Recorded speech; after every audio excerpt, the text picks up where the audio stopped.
Ship పైకి వచ్చాము, మొత్తం క్లౌడ్స్ ఉన్నాయి ఫుల్గా. యాక్చువల్లీ మేము క్లౌడ్స్లో ఉన్నాము కానీ అర్థం కావట్లే, చల్లగా బ్రీజ్ వస్తుంది చూసారా, మబ్బులు. వీళ్ళు మా ఫ్రెండ్స్, మొత్తం కొండలు, చుట్టూ మేఘాలు.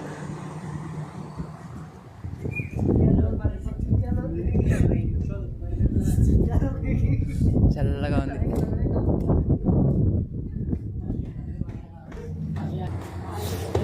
ఇప్పుడు చూడండి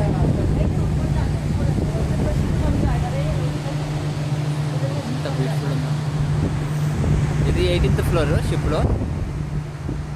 18th ఫ్లోర్ మ్యాక్సిమం 19-20 ఫ్లోర్స్ దాకా ఉంటుంది, ఇంకా పైకి వెళ్ళొచ్చు. ఆల్మోస్ట్ 20 ఫ్లోర్కి వచ్చాము. ఇది ఇక్కడ గేమ్స్ ఆడుకుంటారు.